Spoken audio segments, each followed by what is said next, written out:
Hi everyone, welcome back. കഴിഞ്ഞ ദിവസം ശ്രീനിവാസൻ ചേട്ടൻ ഒരു പഴയ ഇന്റർവ്യൂവിൽ വിനീതിനെ കുറിച്ച് പറയുന്നത് ഇപ്പോൾ വൈറലായി വന്നിരിക്കുകയാണ്.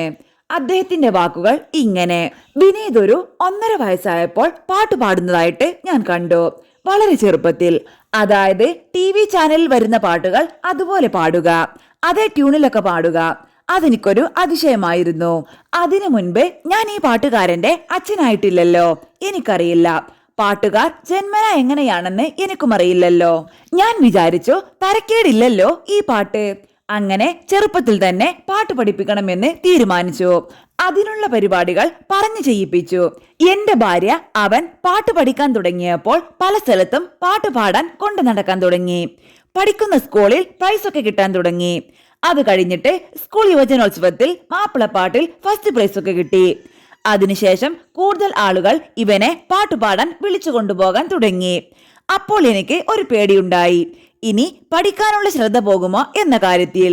ഇങ്ങനെ പാട്ടുപാടി നടക്കേണ്ട പ്രായമായിട്ടില്ല. അങ്ങനെ ഇവനെ നാട്ടിൽ നിന്ന് കടത്താനുള്ള പരിപാടി തുടങ്ങി.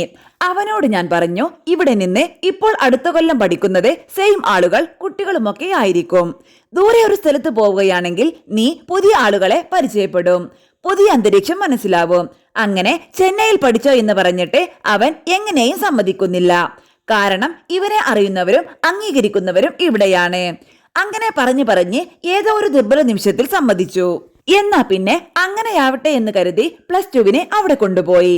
ശേഷം ഓരോ ദിവസവും അമ്മയെ വിളിച്ച് കരച്ചിലോട് കൂടി ഓരോ കാര്യം പറയാൻ തുടങ്ങി. അവിടെ ഹോസ്റ്റലിലാണ് താമസിക്കുന്നത്.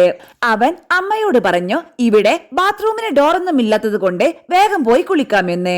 അങ്ങനത്തെ കാര്യങ്ങൾ അമ്മയുടെ അടുത്താണ് കൂടുതൽ പറയുന്നത്. അപ്പോൾ എനിക്ക് കുറച്ച് വിഷമം തോന്നിയിട്ടുണ്ട്. ഞാൻ വിചാരിച്ചു ഒരു ധൈര്യം കൊടുക്കാൻ വേണ്ടി അവന്റെ അടുത്ത് പോയി കുറച്ച് കാര്യങ്ങളൊക്കെ പറയാമെന്ന്. കുറച്ച് ഡയലോഗൊക്കെ മനപ്പാടമാക്കിയിട്ടാണ് പോയത്. അവനെ കണ്ടപ്പോൾ തന്നെ ഭക്ഷണമൊന്നും കഴിക്കാതെ ശോഷിച്ച അവസ്ഥയിലാണ് അവനെ കാണുന്നത്. അപ്പോൾ എനിക്ക് മാനസികമായി വിഷമമൊക്കെ ഉണ്ടായി. അവനോട് ഞാൻ പറഞ്ഞു, ജീവിതം എന്ന് പറയുന്നത് ഒരു യുദ്ധമാണ്. എല്ലാവരും യുദ്ധം ചെയ്തിട്ട് തന്നെയാണ് വിജയത്തിൽ എത്തിയിട്ടുള്ളത്.